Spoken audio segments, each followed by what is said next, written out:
You are listening to The Underground Subway with host David Alston, a podcast dedicated to giving you the strategies to live a free and better life.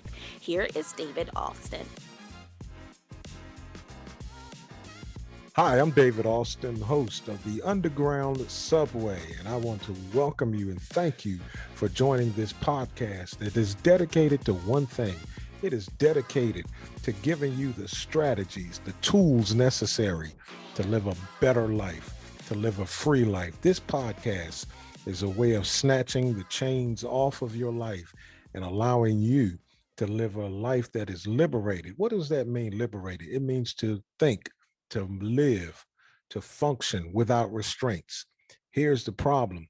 I don't want to be liberated and free. I don't want to do as Harriet Tubman did and lead so many people to freedom only to leave your children behind. I want everything that I do to be able to liberate and free the next generation.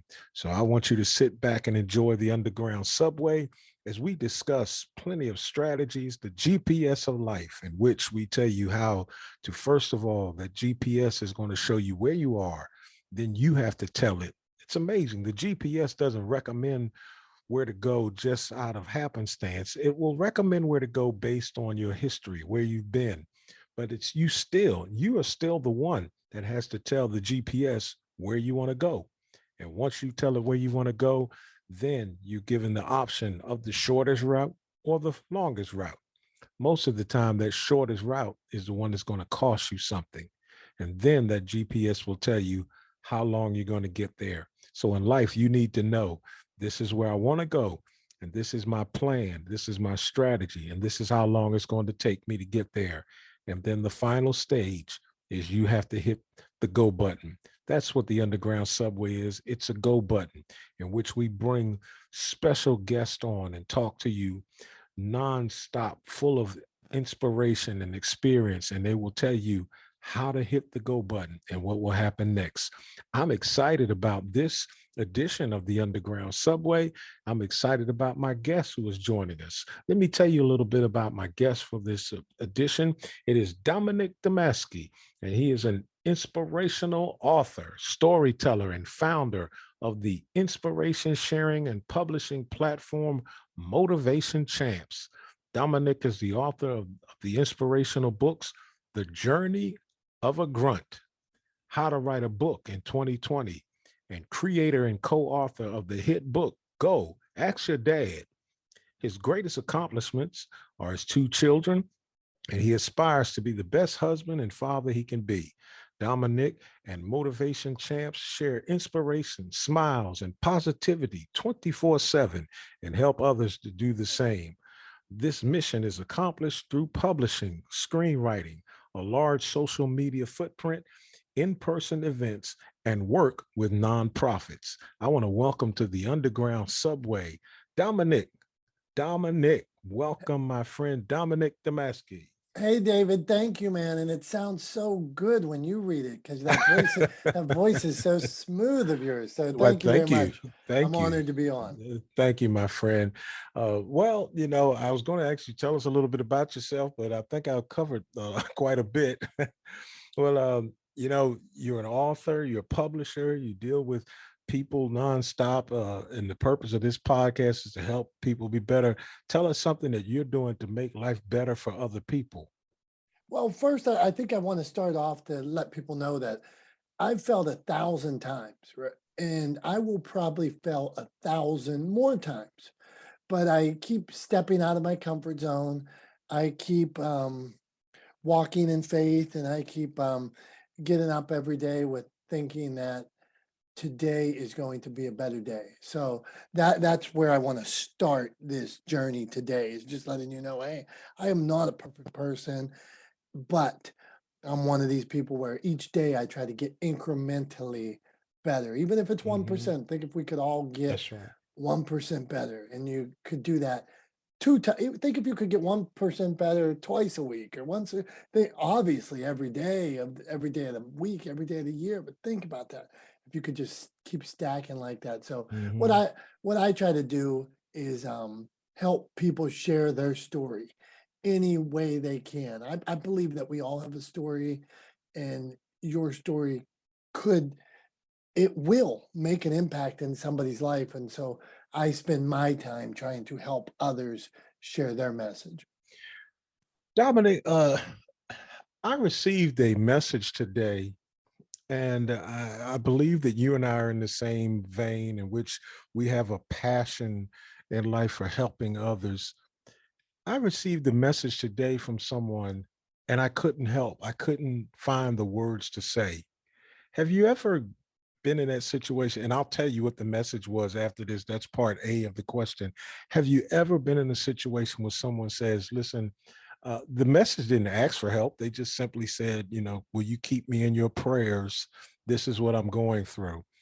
Uh, and I felt like I wanted to say more, but all I could say was, yes, I'll keep you in my prayers. Have you ever had gone through that and walked away feeling guilty as if I wish I could have said more to make them feel better? And when I tell you the message, you probably understand better. This absolutely happens. I think it happens to all of us. I'd be disingenuous if I told you that didn't happen to me. And sometimes all I have is a hug. I don't have the right words. And all I can offer in my simple being that I am is to walk up to them and wrap my arms around them and just embrace them for a second. But I think trying to lift people, however you're doing, I think you're doing the right thing. And you think about that. If you were that smile, if you were that ray of hope that day. So, but are we perfect, David? No, we are not. So let's hear your situation today. Well, I received the message from my first cousin, his mom and my mom, sisters. And he mentioned to me that he said, I need your prayers because his mom, my aunt, who is 94 years old, he said she is totally slipping. She's dealing with Alzheimer's. And he said that she wakes up in the middle of the night, she changes clothes, but the clothes she puts on just weird. And she's to the point where she told him, I can't think, I don't know what I'm doing. This is no way to live. And, he's getting frustrated with doing that. And he reached out, I just want prayers. And all I could say was, okay. But I felt like, could I have said more? But I'm not dealing with a parent that has Alzheimer's. Understood. This situation, I just found out a friend of mine's, I think it was her sister and somebody else, two people in her family had Alzheimer's, and I am one. My mom's battled for about 10 years through the pandemic and everything like this. And really, I saw her the other day, and I've even written books about it. But in this moment, I didn't know what to say. All I could do was walk up to her and just I didn't even have a word to say in this case. I just gave her a hug, and that was it. It wasn't even, I don't know if it was a long enough hug. I don't know if it was a creepy hug, but that's all I had, David. Wow. And that's what he said. He mentioned that, he said, my mom really loved the Lord and was a teacher, of God's word until she was unable to. And she told his wife that she can no longer do anything. She can't even tell anyone anything about God anymore. And that's what she said. And so it's difficult to, when you see your mother or parent deteriorating, but it's also difficult to see someone. It's difficult. I guess I'm trying to ask this question in a unique way. It's difficult for a child to see the parent deteriorating, but it's also difficult for you to see the child see the parent deteriorating. It's the whole thing is just it's a tough situation. And the best advice that I got, and this will kind of run the gamut of what's going on here, gambit. When I was a little boy, a friend told me that before I could talk, before I could speak, when I cooed and cawed, that my mom was there for me, and she was the greatest supporter and the greatest protector. And even when I was cooing and cawing, she loved me unconditionally, held me, and listened to the words I said and didn't judge. And now the roles have reversed for your Right, friend. right, And in this time when the roles have reversed, there needs to be no judgment. There needs to be no trying to figure it out, no correction. Mom didn't correct you back then. And now this is your time to love unconditionally. What back then all we did was, I mean, to be silly about it, when I was a little kid, I drooled and pooped right. and ate a lot of food, and mom still loved me, right? Hmm. And so in this case, It's the the same. yeah, the Yeah. least I could do is be there as unconditionally as she was for me. Well, you said no judging. I have another individual, a co. Don't want to mention where I know them from, but a individual whose mother is dealing with this same disease, whose words are always, and again, this is where you really have to say, don't be judgmental. This person is dealing with a mother that has Alzheimer's, and she says all the time, yeah, I just wish she would just go ahead, and she's wish she would just leave, just go. That's tough. So And my thoughts was how cruel, but when you listen to the person, they don't want mom to suffer. yeah, mom would not want to be in the current situation she is in. Right. And but I would say to this person, every once in a while, and I'm going on about 10 years of this, and my mom hasn't known me by name for five Wow. years, five Wow. years, and there are moments though where I walk into the nursing home now, and I walk in and she smiles, and I think in that 1 second, maybe she knows me. Or when I ask her a certain question and she looks at the picture a little bit longer, and I think maybe she's thinking about something. Maybe this is a happy memory. And for that, she maybe can't express it because that's far too complex, getting all those neurons and everything like that to fire to make complete thoughts and sentences based on questions and this. But I wonder deep down if for a second, and that's what I would tell anybody in that moment, look for that hope, look for that. I'm about to bang on the table just because I believe in this so much, but uh, in that moment, you hold on for that hope and that possibility that maybe that was the fraction of time where you had your mom back. And every once in a while, when I think I get that, it's worth it. Hmm.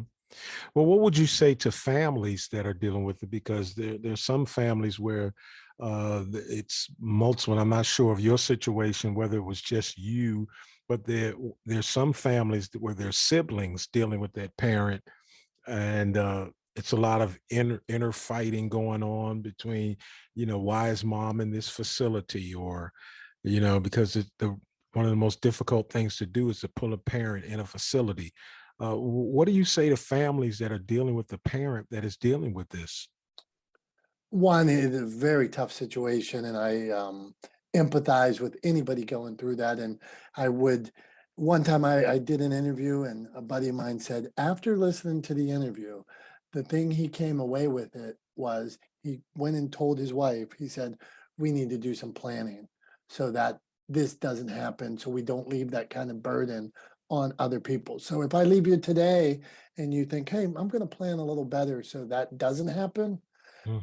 and so that's a possibility, but it might not happen. There's people in this situation right now. I would say to you, if you make your decisions out of love with your loved one's best interest in mind, then you can lay your head down on the pillow at night. If brother that's trying to do this or that, or cousin that's trying to get an inheritance or whatever is mad at you, well, at the end of the day, you made the decisions out of love with mom or dad or loved one's best interest in mind, then you did the right thing. Hmm.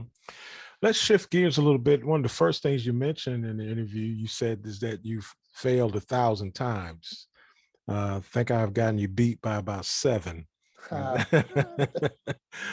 do do you do your failures? Do you think that an individual that has so many failures, does that define them? Because and I'll tell you, let me give you not part B of that question, but let me tell you what I always say, and you can tell me if I'm correct or not, that I used to say, just because I failed doesn't mean that I'm a failure. Absolutely. And there is the acronym that says FAIL, first attempt in learning. So Wow. I Okay. have this belief that you said, does it define you? And for some people, absolutely. They're going to fail and they're never going to try again. They're going to be crushed. They're going to have wounds that they don't allow to heal. But I'm saying it doesn't have to define you. It can mold you. It could scar you, but it doesn't have to define you. And that's a choice where you can say, enough.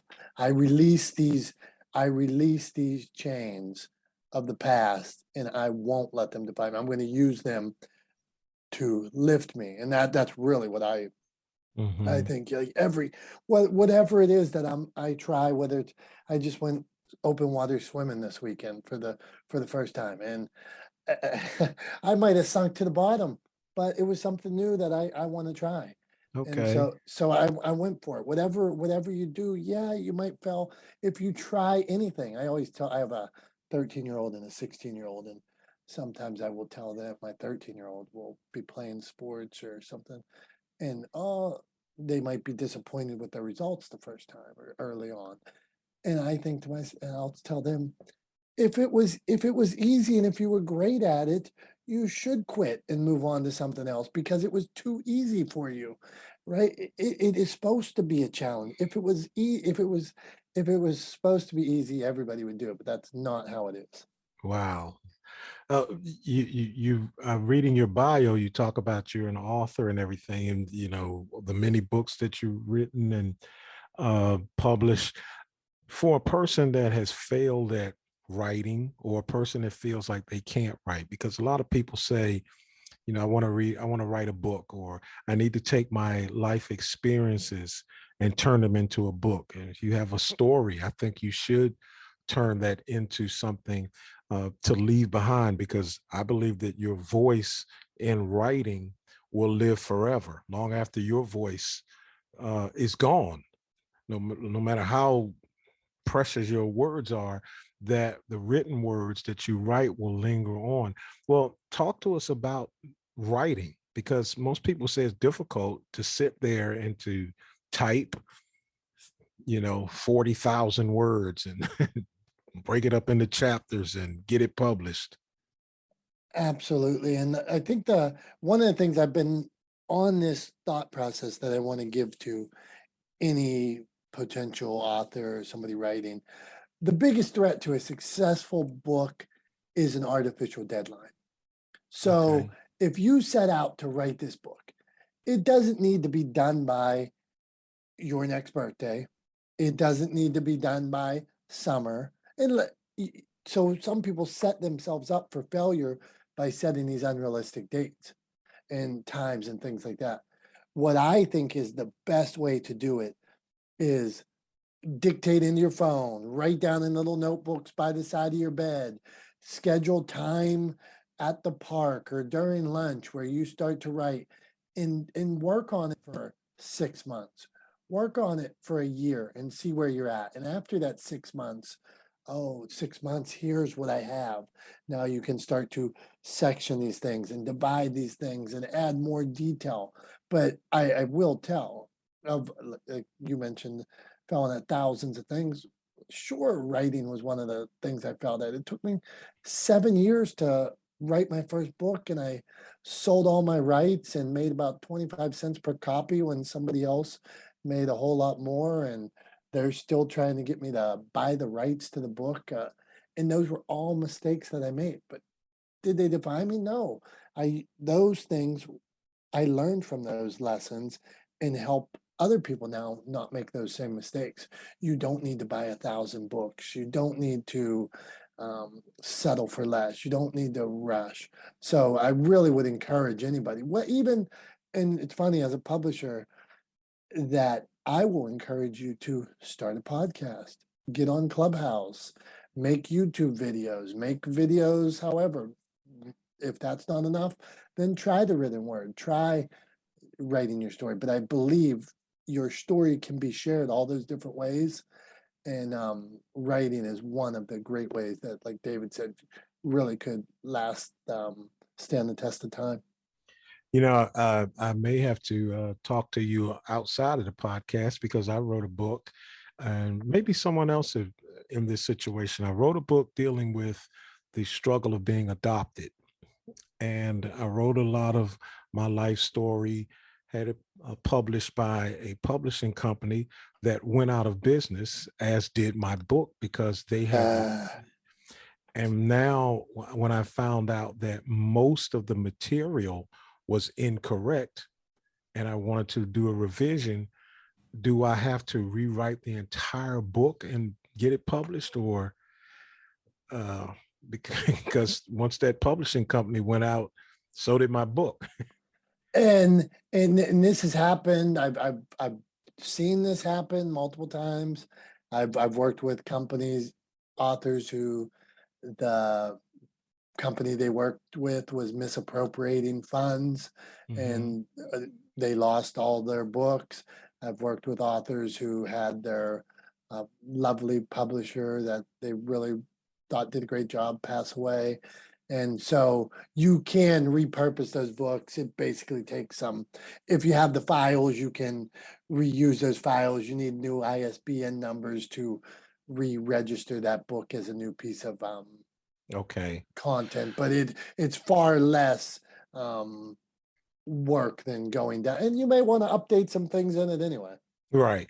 What about because when I share with people, we talked about your story. When I share with people my true story, which was outside of the book, once I found out my true story, everyone that hears it, their mouths drop to the floor.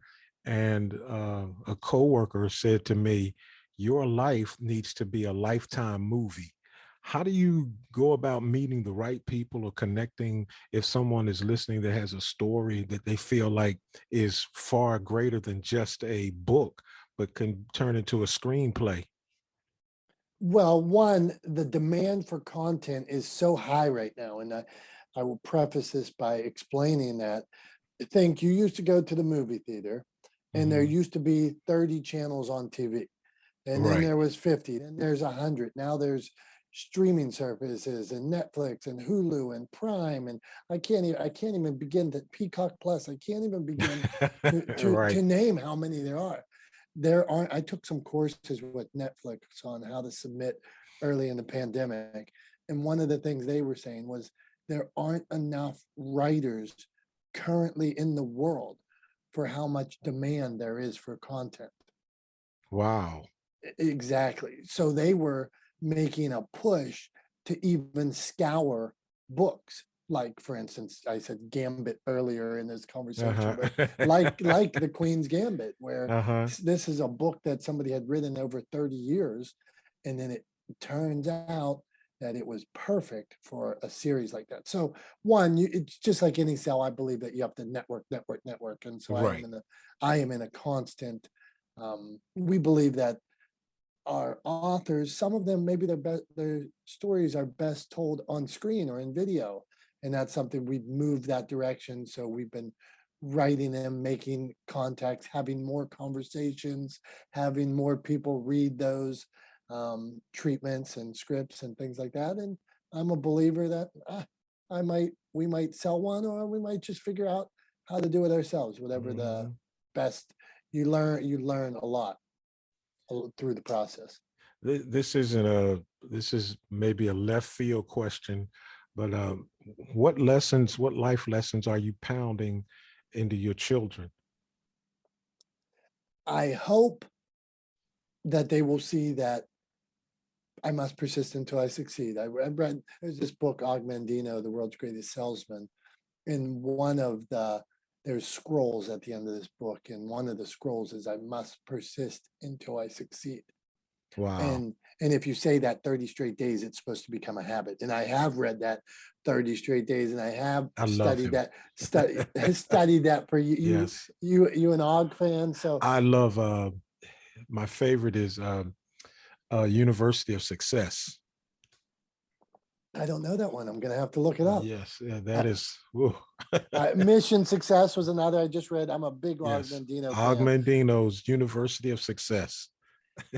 And so the other thing I think that I am trying to show my children, I was in pharmaceuticals and insurance sales for years, and I probably was doing all right, a very secure and safe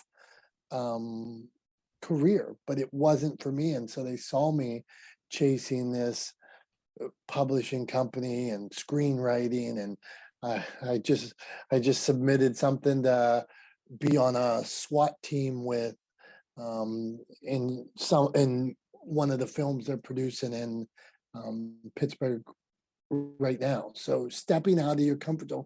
But for me, I step out of my comfort zone. I follow my passion. I persist, and the whole time learn. So when if I may be the lowest man, I may be holding the water bottles, but when I'm holding the water bottles, I'm handing those water bottles out with pride and hoping to hydrate. I'm hoping to hydrate everybody there so they can do their best. And you got a free ticket to the game. That's right. Well, my friend, we're running out of time. I have one final question for you before you go. Would you consent to come back and do another episode with us? Oh man, you were a blast. I'd love to. Love the vibe. Love what you're doing here. Love the mission. Well, I appreciate that. I appreciate that. Thank you, my friend. Tell us how we can get in touch with you. Hey, thanks, guys. Appreciate it. The Underground Subway. You can find me at Motivation Champs. That's at Motivation Champs, a little @ sign in Motivation Champs on Instagram, on YouTube, on Twitter, any place, Facebook, where the websites. But check us out. We'd love to help you share your story. And maybe we could inspire, even make you smile on a day if you stop by. Sounds great. Thank you, my friend. I want to thank Dominick Domasky for joining us. This has been a very inspirational and powerful podcast. I gained so much from it. I had to stop and remember that I was actually in a conversation, because I felt like I was just sitting in front of a therapist, just gaining so much knowledge and inspiration. I am so glad that you listened to this podcast. I'm glad that you took time out of it. And I'm sure that it's going to enlighten and enhance your entire world. Again, connect with Dominick. Gain everything you can. Gain what you can, and can what you gain. Listen, my friends, again, I appreciate you for joining us on the Underground Subway. And I want to challenge you before you go tonight, before you go to bed. I dare you to get into a mirror, look yourself in the eyes, stare yourself in the eye, and ask yourself, today, did I do something to make the world a better place? Or did I just waste another day? Think about that. Have a great day today and an even better tomorrow. And I'll see you next time here on the Underground Subway.